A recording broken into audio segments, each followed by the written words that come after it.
Assalamualaikum warahmatullahi wabarakatuh. Perkenalkan nama saya Ogi. Jadi pada video ini judulnya itu workshop partial least squares structural equation modeling atau sering disingkat dengan PLSM. Jadi ini merupakan video part pertama. Nah, di part pertama ini yang akan saya bahas ini dia. Nah, ini. Jadi pada video ini saya coba akan membahas tentang yang pertama sekilas PLSM. Yang kedua beberapa penelitian yang menggunakan PLSM. Kemudian yang ketiga saya akan membahas indikator reflektif dan formatif. Keempat, indikator tunggal, variabel eksogen dan endogen. Kelima, ada dua jenis SEM, CB-SEM sama PLSM. Dan keenam, outer model sama inner model. Nah, jadi pada video ini 6 bahasan tersebut yang akan saya bahas. Nah, teman-teman, seluruh file dalam video ini teman-teman bisa download gratis di website www.statcoma.com. Nah, teman-teman tinggal download bahannya di sini. Nih, teman-teman download bagian bahan. Nah, video ini nanti teman-teman bisa akses di video tutorial. Untuk bahannya teman-teman bisa download di bagian bahan seperti ini. Oke ya. Jadi kita belajarnya nyantai aja. Sekarang kita akan mulai ngebahas yang part pertama. Yang part pertama ini saya akan membahas sekilas PLSM. Nah, saya akan memulai dari isi buku. Bukunya itu ditulis oleh Joseph F. Hare dan rekan-rekan, ini dia. Buku ini menurut saya sangat bagus ya, ngebahas tentang PLSM. Biasanya orang-orang yang belajar PLSM menggunakan buku ini bagus untuk rujukannya, seperti itu. Nah, jadi inilah kutipannya. Nah, ini ya, kutipan yang saya ambil dari buku PLSM. Kemudian ada juga referensi yang bagus tentang PLSM, itu ditulis oleh Gaston Sanchez. Nih. Gaston Sanchez. Jadi Gaston Sanchez ini menulis buku juga PLS Path Modeling with R. Ini dia. Nah, berdasarkan kutipan ini, saya coba mengambil informasi. Jadi PLSM ya partial least square structural equation modeling atau disingkat dengan PLSM sering juga disebut dengan PLS Path Modeling. Jadi kalau teman-teman mendengar PLS Path Modeling, oh itu PLSM. Dari mana? Dari sini, ini dia. Jadi kata si Hare kan PLSM atau juga disebut PLS Path Modeling. Jadi PLSM ini disebut juga dengan PLS Path Modeling. Ya, itu dia. Jadi PLSM ini atau PLSPM ya merupakan metode statistika. Jadi PLSM ini merupakan metode statistika yang dapat digunakan satu untuk mempelajari hubungan antara variabel-variabel indikator terhadap variabel latennya. Itu yang pertama. Yang kedua, mempelajari hubungan antar variabel laten. Nah, ya, itu saya ringkas. Oke. Nah, sekarang saya coba berilustrasi dulu. Apa sih maksud dari dua baris ini? Kalau kita lihat misalkan, ini dia. Saya langsung ke contoh bagian kedua aja. Untuk ngejelasin statement yang ini, saya ambil contoh sekarang beberapa penelitian orang yang menggunakan PLSM. Nah, di sini saya mengakses artikel. Ya, artikel ini ditulis oleh Lisa Lutfiana Fajri, Samsul Ma'arif, dan Ujang Sumarwan ya. Nah, kalau saya download artikel ini ya. Nah, ini artikelnya ada di Jurnal Manajemen dan Agribisnis, Journal of Management and Agribisnis ya. Ini dia. Judulnya ini Tapi kalau kita lihat isi papernya, nah ini dia. Ini isi paper dari si ini ya, dari si Lisa ini. Nah, ini dia. Nah, teman-teman, ini model yang diajukan beliau ya. Jadi dari model ini ya, dia itu kan ada gambar nih. Saya ingin menjelaskan. Jadi dari gambar ini saya ingin menjelaskan, sini saya post, ada namanya model struktural, model pengukuran, atau sering disebut outer model. Nah, ada namanya model struktural, atau sering disebut juga dengan inner model. Nah, jadi pada SEM itu ya structural equation modeling itu terdiri dari dua bagian. Nah, dua bagian ya. Bagian pertama itu bagian pertama itu namanya outer model. Bagian pertama outer model. Bagian kedua itu namanya inner model. Nah, jadi paham ya? Jadi pada SEM ya, itu ada dua bagian ya. Outer model sama inner model. Itu dulu. Ya. Nah, sekarang dari model ini mana yang termasuk ke dalam outer model? Nah, jadi outer model itu dia menerangkan hubungan antara indikator-indikator terhadap variabel latennya. Nah, itu dia. Jadi outer model itu menjelaskan atau menerangkan hubungan antara indikator-indikator terhadap variabel latennya. Yang mana indikatornya? Jadi, kalau pada gambar ini, yang gambar peta ini, ya ini kan peta chord 1, chord 2, itu namanya variabel indikator. Nah, itu dia. Ya, paham ya? Jadi, yang bulat ini namanya variabel laten. Nah, itu dia. Jadi kan ini kan ada panah ya, dari bulat ke peta, panah dari bulat ke peta, panah dari bulat ke peta. Nah, ini namanya outer model ya. Outer model itu tadi hubungan antara indikator dan variabel latennya. Jadi siklan dengan chord 1, chord 2, chord 3, si adokrasi dengan chord 4, chord 5, chord 6, si hierarki dengan chord 7, chord 8, chord 9, sampai si alignment, line 1, line 2, line 3.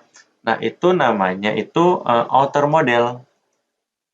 Outer model menjelaskan hubungan antara indikator-indikatornya dengan variabel latennya. Oke, udah paham ya? Apa itu outer model? Oke. Nah, sekarang inner model. Nah, kalau inner model ini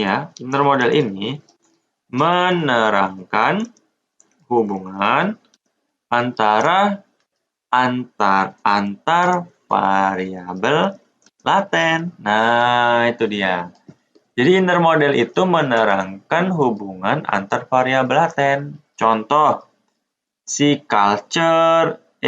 leadership mempengaruhi culture. Ini lihat panahnya kan. Jadi dari bulat ke bulat. Nah, leadership mempengaruhi alignment, seperti itu dia.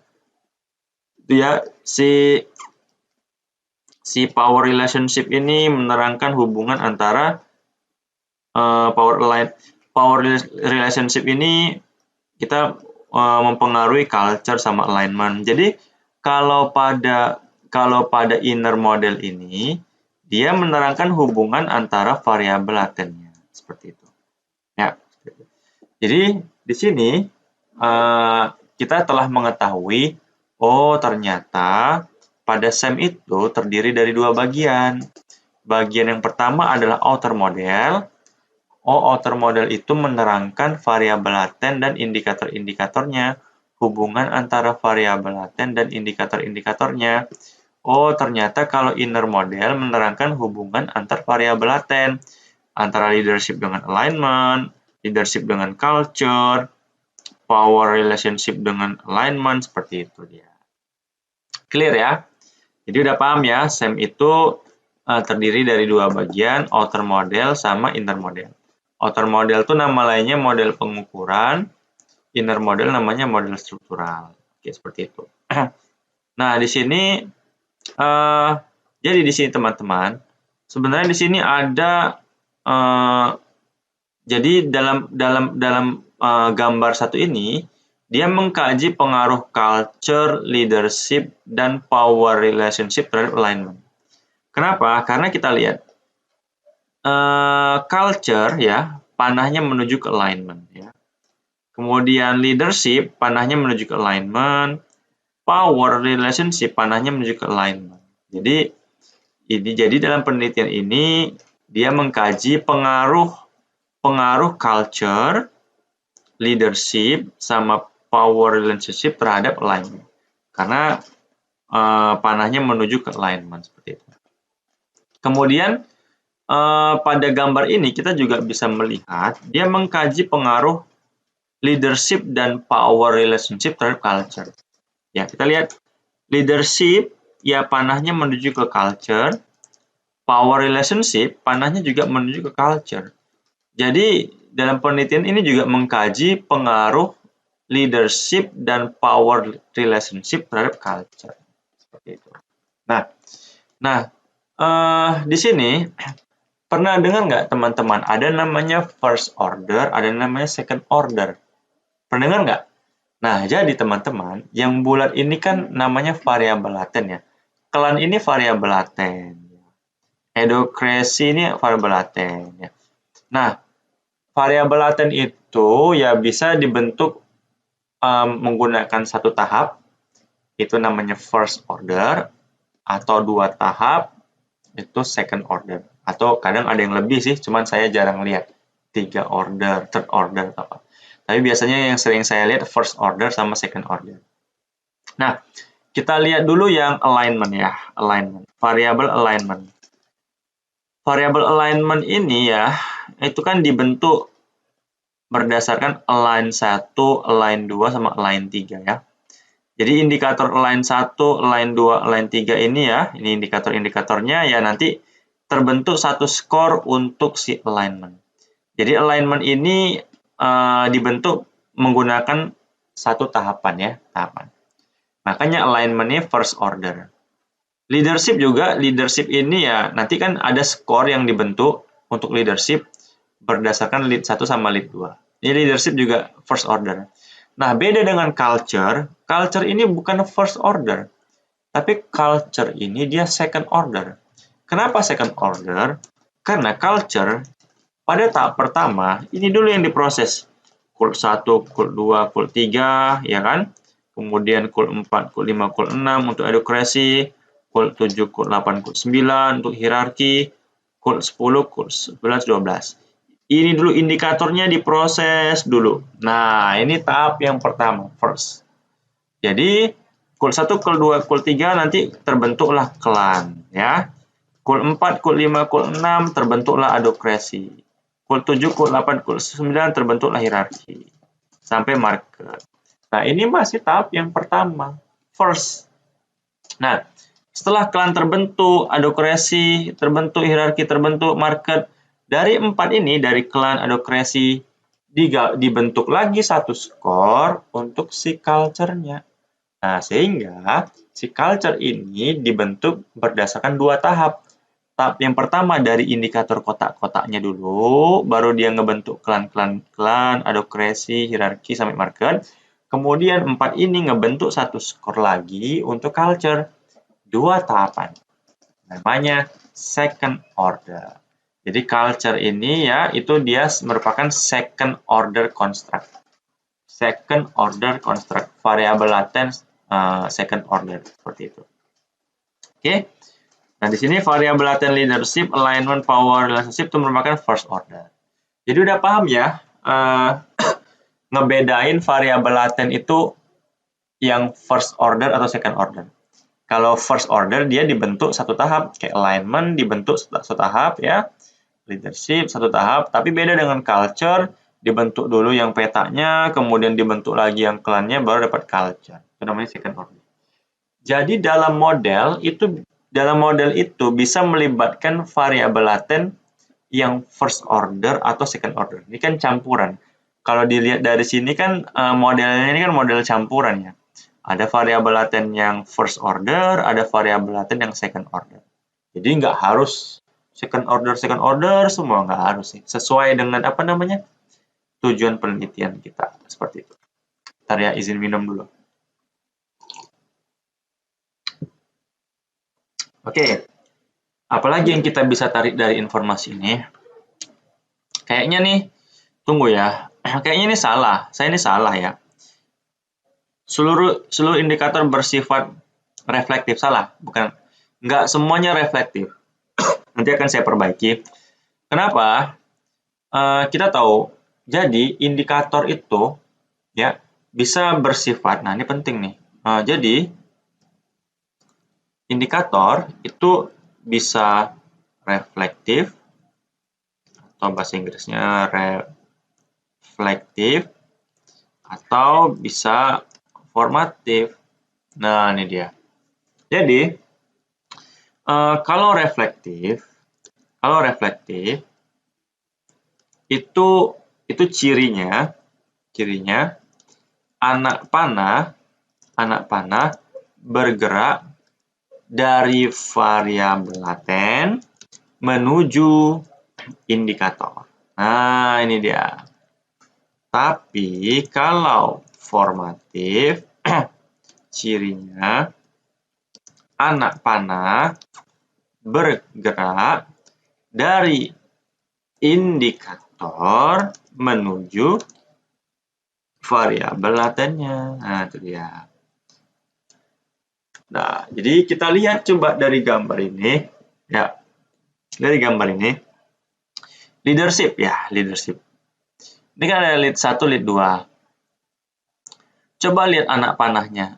Anak panahnya kan bergerak dari bulat ini menuju ke indikatornya, yang peta ini. Jadi lead 1 ini merupakan indikator reflektif, lead 2 merupakan indikator reflektif. Paham ya?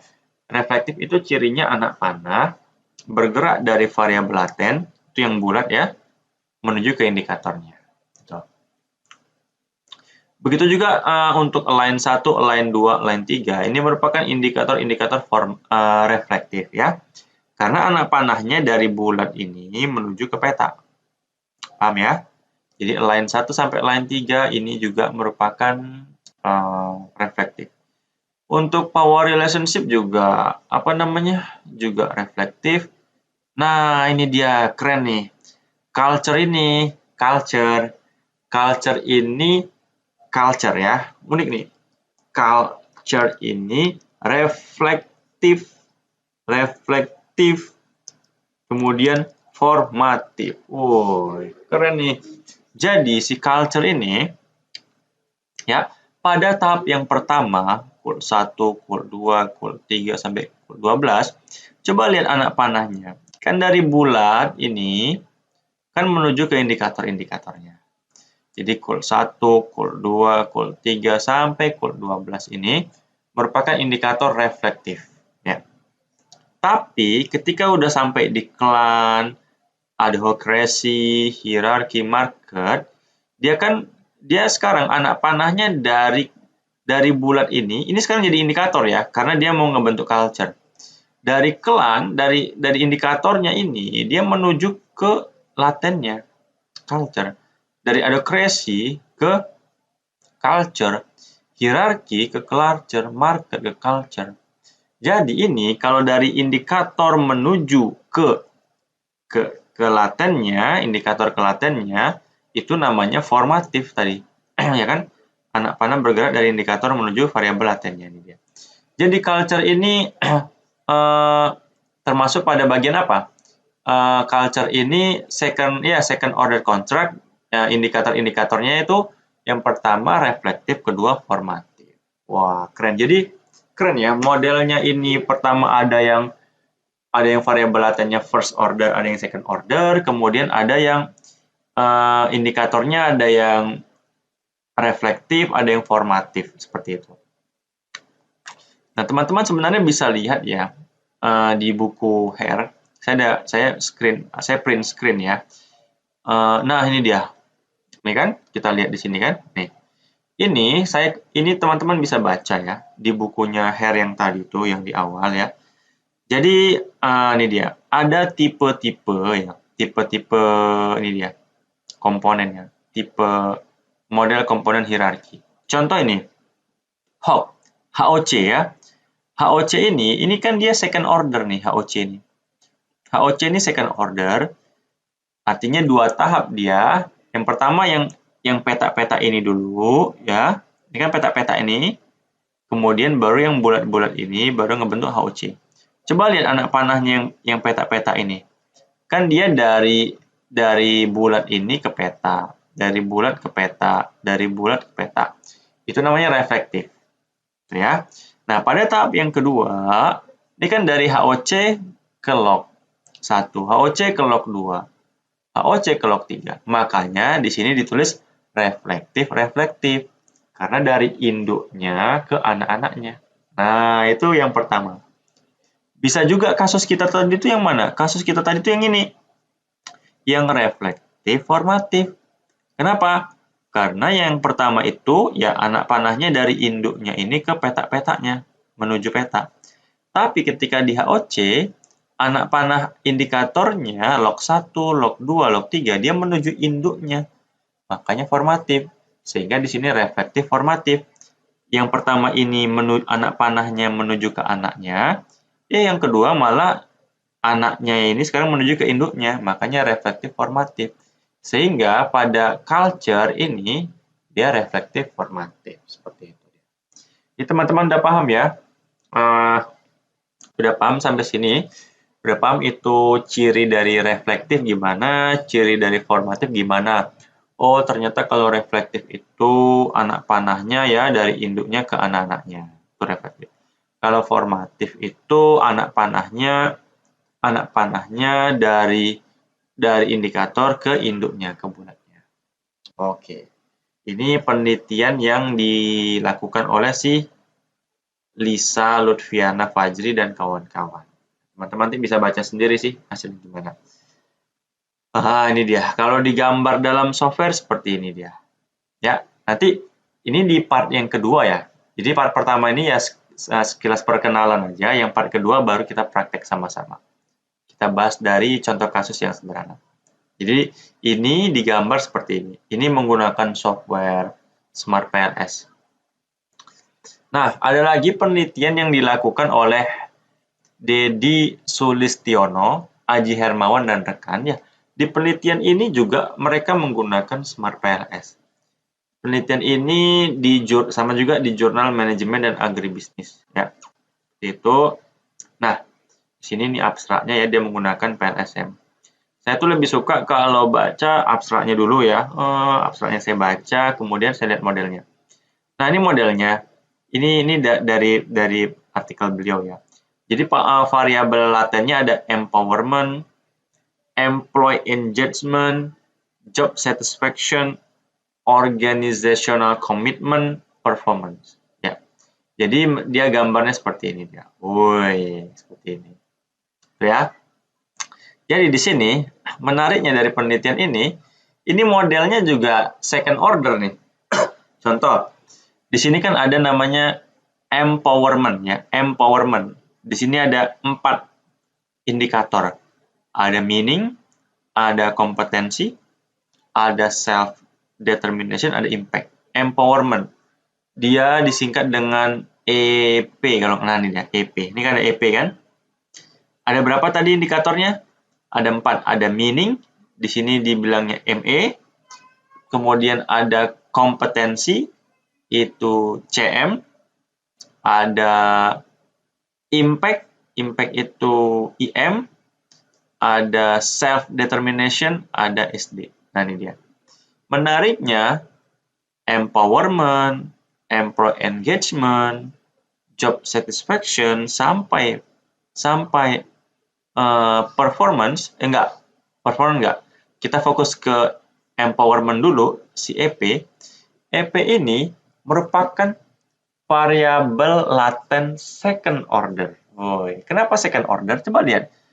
EP ya itu diukur 2 tahapan. Jadi tahapan yang pertama itu dia yang peta-peta dulu nih. 1, 2, 3 sampai sini, sampai SD3. Nah, ini tahap yang pertama. First order.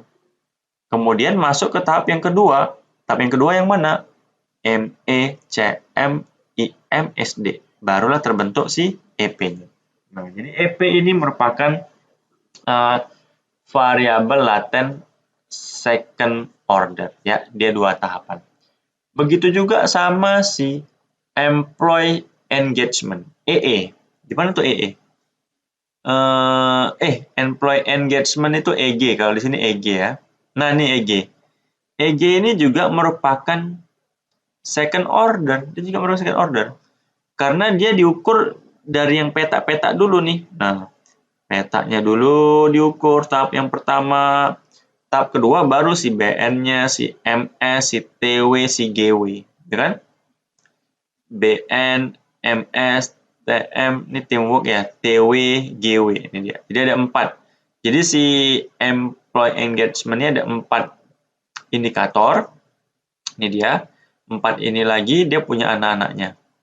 Ya, anaknya ini 1, coba kita pastikan dulu.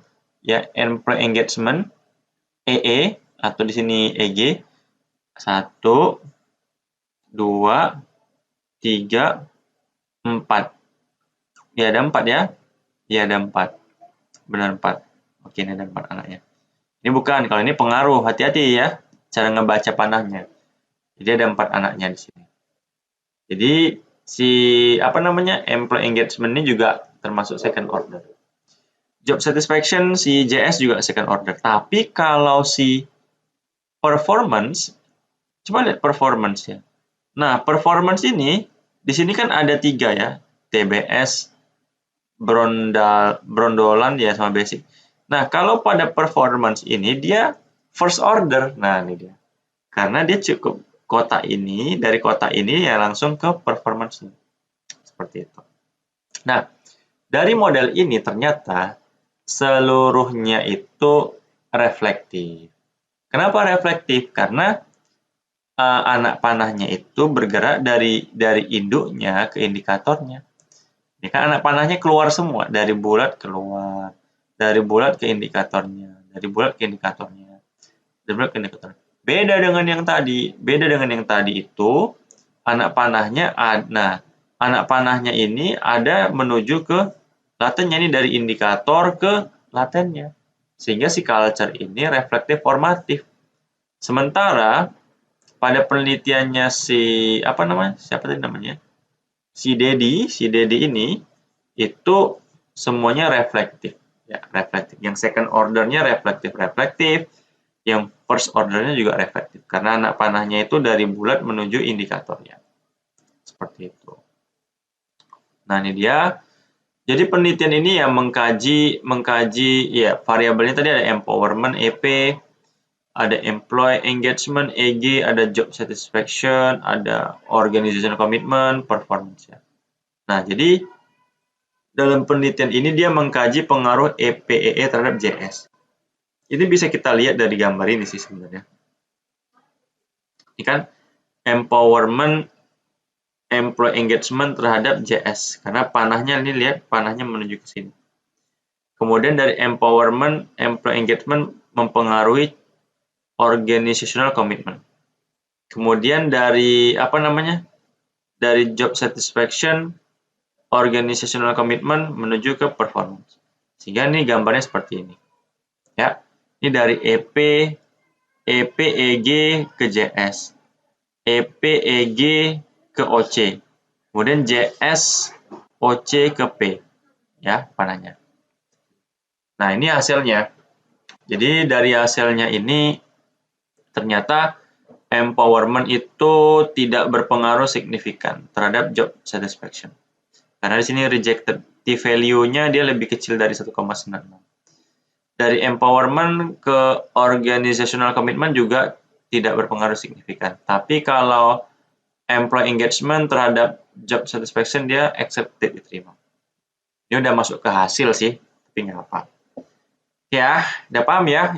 Ya mudah-mudahan teman-teman udah paham, udah bisa ngebedain reflektif itu kayak mana, formatif itu gambarnya gimana, first order itu gimana, second order itu gimana. Nah, sekarang kita masuk lagi ke jurnal ini. Penelitian yang dilakukan oleh siapa namanya nih? Putu Nina Mahir ya. Ini saya ambil contohnya dari jurnal bisnis dan manajemen. Ya, judulnya ini sih. Tapi isinya apa? Nah, ini isinya seperti ini. Di sini ya, ini kalau model ini kayaknya nggak sulit sih. Di sini ada 4 variabel laten ya. Ada X1, X2, Y, Z, itu kan.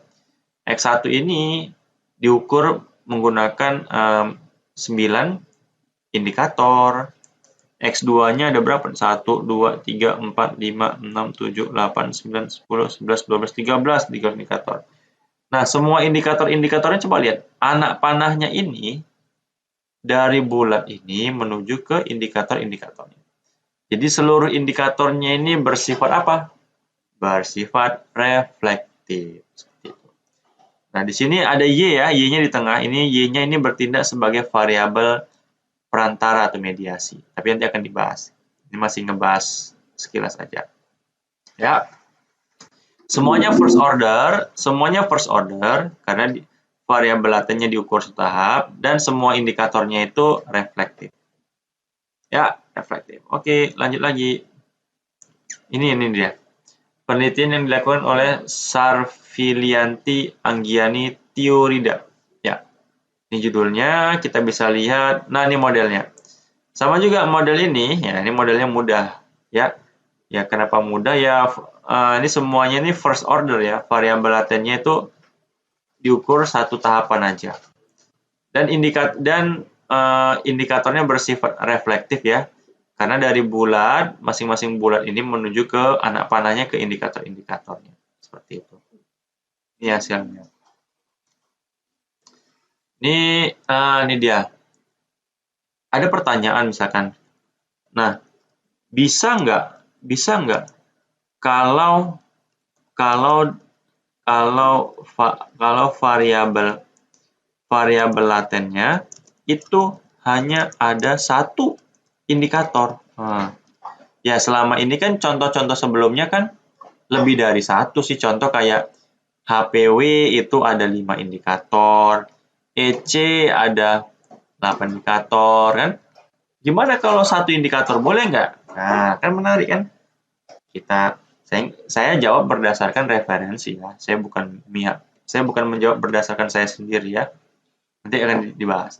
Nah, ini penelitian yang dilakukan oleh Miguel Guinaliu. Ya, ini apa nih? Emerald ya, publishernya Emerald ya. Penelitian seperti ini. Menarik di sini penelitiannya. Jadi ini model ya. Model ini kalau kita lihat ini dia yang ini ya. Tahu kan kalau yang ini kan formatif. Jadi cognitive absorption itu ini enjoyment, curiosity, control ini kan indikator-indikatornya nih. Indikatornya menuju ke latennya, cognitive absorption. Jadi ini indikator enjoyment, indikator curiosity, indikator control itu termasuk indikator yang formatif karena dia menuju ke induknya. Nah, dia mencari pengaruh nih. Cognitive absorption ke collaborative learning. Nah, ini kan kalau digambar dia seperti ini. Nah, ini kadang kan kalau kita baca paper, kadang digambarnya seperti ini. Tapi pas digambar di software baru kita nampak model lengkapnya seperti ini. Nah, jadi kan ini kayak enjoyment. Ya, sebenarnya enjoyment masih ada anaknya, curiosity masih ada anaknya. Cuman kalau di gambar ini nggak nampak. Tapi ketika digambar di software udah nampak seperti ini. Nah, jadi kita bisa lihat si CA ini juga variabel laten, tapi CA ini second order construct. variabel laten second order. Kenapa second order? Kenapa 2 tahap? Tahap yang pertama ENJ, kemudian ENJ1, ENJ2, ENJ3, core 1, core 2, core 3 sampai FI1, FI2, FI3. Itu tahap yang pertama. Indikatornya yang petak-petak dulu. Setelah selesai ngebentuk skor untuk NNJ, core, con, diproses lagi yang kedua, jadilah satu skor untuk si CA. Makanya CA ini second order. CA ini yang pertama ini tadi apa? Yang pertama ini adalah reflektif, yang kedua formatif. Oh, ternyata CA ini kan dibentuk 2 tahap. Tahap yang pertama itu reflektif, tahap yang kedua itu formatif. Ya, karena formatif dia menuju ke ini. Sementara di CL ini ya, ini first order, CL ini first order ya. Dia reflektif, begitu juga LP first order reflektif. Jadi model yang diajukan si Miguel ini ya model campuran ya. Dalam model ini ada variabel laten, ada yang second order, ada yang first order, kayak CL sama LP ini first order, CA ini second order. Di samping itu CL sama LP ini reflektif, sedangkan CA reflektif formatif. Seperti itu. Ya, ini penjelasannya. Jadi di sini nanti akan dibahas ya. Ini masih penjelasan ringkas-ringkasnya aja. Nah, yang tadi ini kutipan dari buku si Hare yang di awal itu. Jadi ada namanya formatif-formatif. Ini formatif reflektif ya. Ya formatif reflektif. Pertamanya indikator-indikator petak-petaknya ini menuju ke latennya. Kemudian yang bulat-bulat ini dituju atau HOC-nya menuju ke log 1, log 2, log 3. Jadi ini namanya formatif reflektif. Ya. Kalau formatif semua dari indikatornya ke induk-induknya. X1, X2, X3 ke log 1, X4, X5, X6 ke log 2, kemudian lanjut lagi log 1, log 2, log 3 ke HOC. Itu namanya formatif. Jadi teman-teman udah paham ya apa itu reflektif, apa itu formatif. Seperti itu. Ya, bismillahirrahmanirrahim.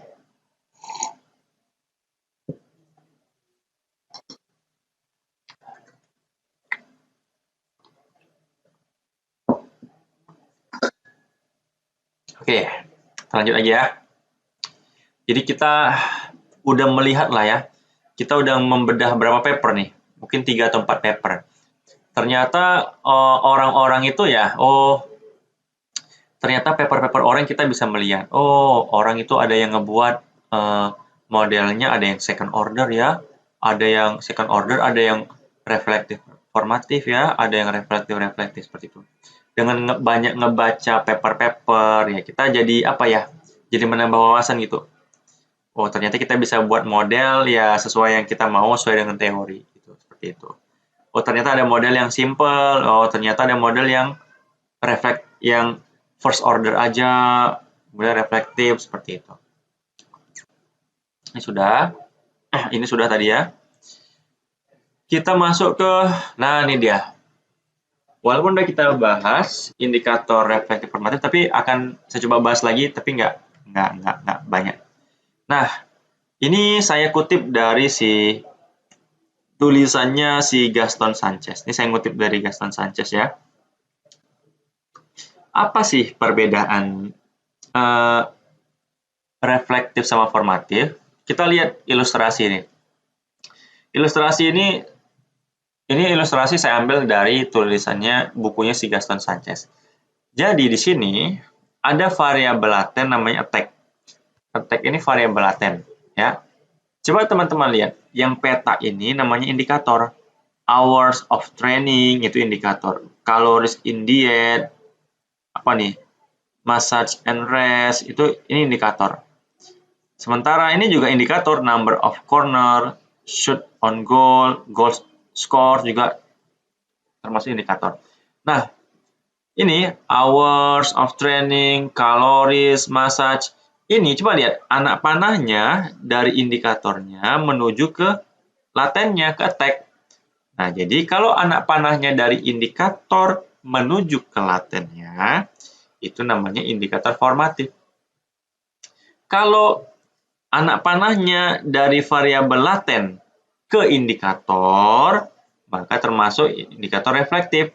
Makanya di sini hours, kalori, massage itu termasuk indikator formatif karena anak panahnya menuju ke laten. Tapi kayak number of corner, shoot on goal, goal score, itu kan anak panahnya dari laten ke indikator. Namanya 3 ini namanya indikator reflektif. Nah, seperti itu. Coba saya ingin menalar maksud dia. Kan gini, kalau ini kan kalau nggak salah tentang sepak bola nih, sepak bola ya. Jadi dalam sepak bola itu kan ada namanya, dalam permainan sepak bola kan ada menyerang ya. Nah, menyerang itu ternyata itu dipengaruhi oleh apa? Nah, kalau pemain-pemainnya itu jam latihannya kan hours of training kan jam latihan. Jadi jumlah serangan itu dalam permainan sepak bola tergantung dengan dipengaruhi oleh jumlah latihannya, kalori dietnya. Jadi kalau jumlah latihan pemainnya semakin banyak, itu akan mempengaruhi serangannya. Nah, makanya hours of training ini sebagai yang mempengaruhi, ya, attack ini dipengaruhi. Jadi, bagaimana supaya dalam permainan sepak bola serangannya banyak? Maka kita bisa menggunakan faktor hours of training, kalori diet, massage. Jadi indikator-indikator ini, hours of training, indikator calories in diet, indikator massage and rest, indikator ini dia mempengaruhi si variabel laten attack. Makanya anak panahnya ke sini. Nah, jadi maka ada yang nanya kan, Bang, gimana cara nentuin indikator itu reflektif atau formatif? Balik lagi ke konteksnya ini. Iya kan, ke konteks ini susah juga jelasinnya. Pokoknya, nah contoh ini, kenapa number of corner, shoot on goals ini dia sebagai reflektif? Karena apa? Number of corner kan jumlah melakukan tendangan corner. Shoot on goal, score goal, itu kan dipengaruhi oleh attack. Jadi, kalau dalam permainan sepak bola, semakin banyak itu tim melakukan serangan, semakin banyak itu tim melakukan attack, otomatis kemungkinannya semakin banyak juga jumlah tendangan cornernya. Semakin banyak juga jumlah tendangan ke gawang. Shot on goal. Semakin banyak juga, semakin bisa meningkat juga skor golnya. Nah, jadi indikator number of corner, jumlah tendangan corner, jumlah tendangan ke gawang, itu kan dipengaruhi oleh attack. Jadi di sini attack-nya ini mempengaruhi si indikator-indikatornya. Sehingga karena attack ini mempengaruhi indikator jumlah tendangan corner, maka ini termasuk reflektif. Tapi beda kalau yang ini, jumlah serangan ini dia dipengaruhi oleh indikator hours of training, calories in diet, massage. Sehingga hours, calories, massage termasuk indikator formatif. Jadi paham ya? Indikator itu bertindaknya sebagai apa? Sebagai mempengaruhi latennya atau sebagai yang dipengaruhi atau latennya. Kayak jumlah tendangan gawang, jumlah gol, itu kan dipengaruhi oleh jumlah serangan ke gawangnya. Sehingga ini reflektif. Tapi kalau ini hours of training, kalori, istirahat, itu mempengaruhi attack-nya. Sehingga indikator ini mempengaruhi latennya, maka termasuk formatif. Nah, itu dia. Itulah maksud dari si Gaston Sanchez ini. Jadi paham ya? Nah, kita harus berpikir dulu kalau kita punya indikator, kita baca benar-benar konteksnya ini. Ini kira-kira mempengaruhi si latennya atau dia dipengaruhi oleh latennya, seperti itu. Paham ya? Oke, ini saya nyampaikan menurut si Gaston aja, bukan mengada-ngada ya. Seperti itu. Jadi intinya kalau reflektif itu panahnya dari bulatnya ke petak-petaknya, kalau formatif panahnya dari petak-petaknya ke bulatnya. Nah, indikator tunggal tadi, bisa nggak sih? Selama ini kan kita ngelihat semua yang bulat ini punya indikatornya ada banyak, ada lebih dari satu. Boleh nggak kalau petaknya cuma satu? Oh, saya mau jawab dari bukunya ini. Nah, ini saya baca kan, ternyata ada nih. Nah, nih di bukunya. Single item construct. Ternyata boleh. Nggak harus ada 2, ada 3, nggak harus sih. Ini contohnya yang dibahas oleh si Joseph, ya ini kan. Jadi di sini, ya ini reflektif. Tadi ingatnya reflektif itu kan panahnya keluar ya. Ini dia. Ini single item construct. Nah, ini dia. Jadi boleh dalam model itu kalau punya satu item aja boleh. Ya, teman-teman bisa baca. Ini kan. Nih, saya langsung print screen langsung dari bukunya si Her. Kan ini contohnya nih. Si Cusa nih. COM-nya dia oke ada 3 indikator. CWSL-nya ada 3, tapi si Cusanya ada 1. Boleh nggak? Ya boleh, buktinya nih. Ini kan single, multi item versus single item. Ya, jadi teman-teman bisa baca. Kalau tanya boleh atau nggak, boleh. Referensinya ada di sini. Teman-teman tinggal baca. Saya kan hanya nyampaikan aja, ya, seperti itu. Nah, ini kan nih modelnya. Ini kayak, ini ada Y1, Y1-nya ini dia formatif, Y2-nya formatif, Y3-nya ini reflektif, Y4-nya ini reflektif, tapi dia single item. Ada satu ya, X10 seperti ini. Nah, teman-teman, ingat tadi saya bahas di awal, dalam SEM itu terdiri dari dua bagian. Yang pertama namanya outer model nih, measurement model ya. Nama lain measurement model itu namanya outer model. Jadi apa itu measurement model atau outer model? Ya outer model itu dia menjelaskan hubungan antara indikator-indikatornya yang peta-peta ini terhadap variabel latennya. Itu namanya measurement model. Sementara kalau inner model atau structural model, dia menjelaskan hubungan antara variabel latennya, antara bulat-bulatnya, Y1 dengan Y3, Y2 dengan Y3, Y3 dengan Y4, itu namanya structural model atau inner model. Tapi kalau X1 dengan Y1, X2 dengan Y2, Y3 dengan X7, Y4 dengan X10, itu namanya hubungan antara anak-anaknya dengan induknya. Ya, atau namanya outer model atau measurement model. Paham ya? Paham. Jadi ada dua ya. Dalam SEM ada outer model, ada inner model, seperti itu. Ini dia. Nah, yang kelima. Jadi, kata Om Her ya, itu ada dua jenis SEM. Namanya CB-SEM sama PLS-SEM. CB-SEM, ya teman-teman ya, softwarenya CB-SEM itu contoh CB-SEM. Jadi dalam CB-SEM itu ya, itu contoh softwarenya itu teman-teman mungkin pernah dengar namanya Amos, software Listrel. Nah, Amos sama Listrel ini software Amos sama software Listrel ini dia di dalamnya menyediakan metode CB-SEM. Ya, ada lagi namanya software JASP ya. JAS, teman-teman download nih, software JAS ini keren nih. Jadi dia ini menyediakan metode CB-SEM. Tapi kalau PLS-SEM, softwarenya itu Smart PLS, kan? Word PLS, R. Teman-teman mungkin ada namanya software R. Software R ini lengkap sih. Ini menyediakan PLS-SEM.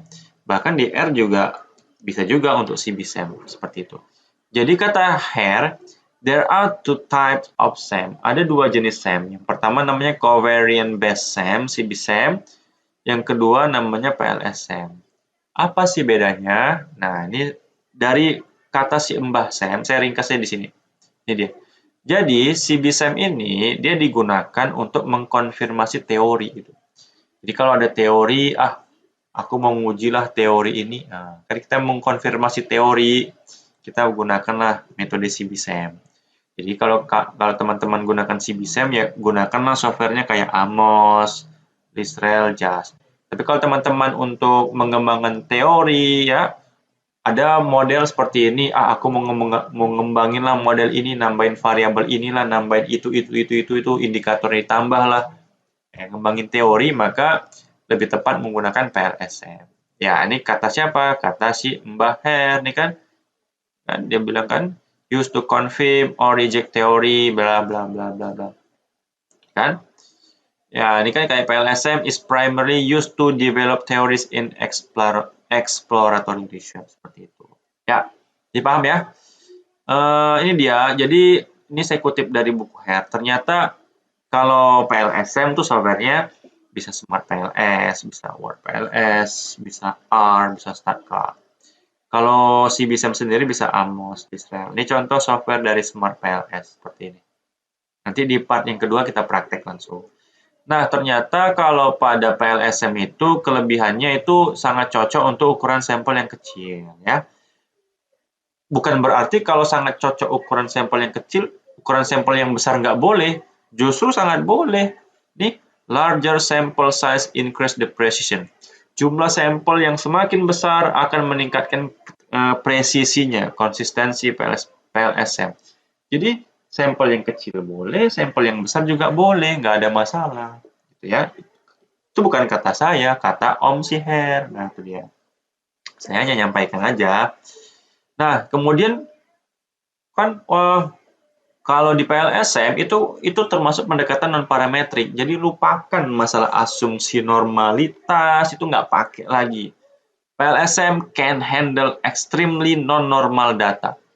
Jadi kalau kalian pakai SPSS nih, misalkan wah dataku nggak normal nih, ekstrim banget nggak normal, ya udah pakai aja PLSM. PLSM can handle extremely non-normal data. Oke, referensinya ada. Jadi kalau nggak normal, jadi nggak usah lagi pakai uji asumsi normalitas kalau udah pakai PLSM. Itu kadang ada juga tuh saya lihat saking rajinnya dibuat juga uji asumsi klasik pada PLSM. Waduh, baca dulu nih ya. Maaf. Saya hanya nyampaikan aja. Nah, untuk skala pengukurannya bisa pakai metrik data. Metrik data itu ya kayak data rasio, data numerik ya. Bisa juga data ordinal, quasimetric ordinal scale data itu bisa. Bahkan di sini binary code variable juga bisa. Binary itu kayak 0101 ya tidak itu binary itu bisa. Ordinal juga bisa kayak sangat setuju, kurang setuju, nah, itu bisa. Some limitation when using categorical data to measure endogenous latent. Nah, pokoknya dari skala pengukuran untuk skala datanya banyak lah yang bisa dihandle oleh PLSM ini. Ordinal, binary code seperti itu.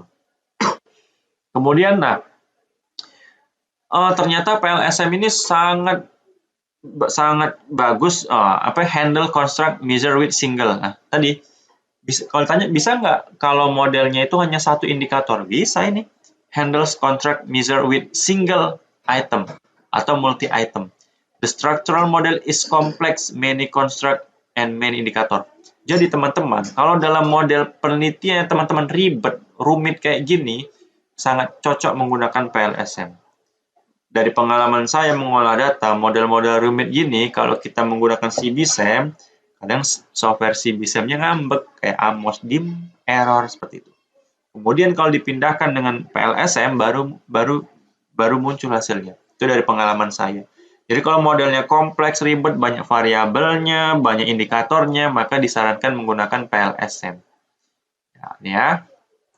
Kemudian easily incorporate reflective formative. Ya, jadi ya pada PLSM itu tadi indikatornya bisa reflektif, bisa formatif seperti itu.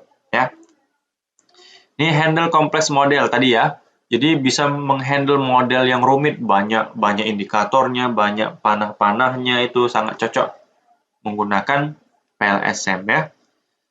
Oke, kemudian no causal loop. Jadi maksudnya kayak gini. Maksudnya itu, misalkan penelitian punya orang, nggak bisa panahnya itu, ini kan contoh ya, dari NB ke IAC. Nggak bisa dari NB ke IAC, kemudian dari IAC menuju ke NB. Nah, nggak bisa timbal balik. NB ke IAC, IAC ke NB, nggak boleh. Nggak boleh, dia harus searah. Namanya rekursif. NB ke IAC. Ya udah, dari IAC nggak boleh ke NB, itu maksudnya tadi. Di sini. No causal loop ya, nggak boleh. Only recursive model, artinya hanya satu aja, searah aja. Kalau dari NB ke IAC ya udah, jangan lagi ke IAC ke NB, itu nggak boleh. Makanya di sini kan error, mata merah. Kan nggak boleh. Ini kan? Makanya jangan. Ya, paham. Kemudian, nah ini dia. Terakhir. Nah, ini sudah saya jelasin tadi. Kalau pada SEM, itu terdiri dari dua bagian. Ada namanya outer model, ada namanya inner model. Nah, ini ya. Jadi kalau Kalau outer model itu tadi apa? Outer model itu dia menjelaskan hubungan antara antara latennya dengan indikator-indikatornya nih yang atas. Antara bulat dengan peta-petanya, bulat dengan peta-petanya. Artinya outer model itu menjelaskan hubungan antara variabel latennya dengan indikator-indikatornya. Tapi kalau inner model itu menjelaskan hubungan antara variabel latennya. Laten mode dengan kin, lingkungan dengan motivasi, lingkungan dengan kinerja. Jadi ada dua bagian. Bagian yang pertama outer model itu menjelaskan hubungan antara latennya dengan indikatornya. Kemudian ada inner model menjelaskan hubungan antara variabel latennya. Nah, ini referensi bahan bacaannya. Oke teman-teman, saya rasa cukup sampai di sini ya. Mohon maaf atas segala kekurangan. Jangan lupa nih download bahannya gratis. Semoga bermanfaat. Assalamualaikum warahmatullahi wabarakatuh.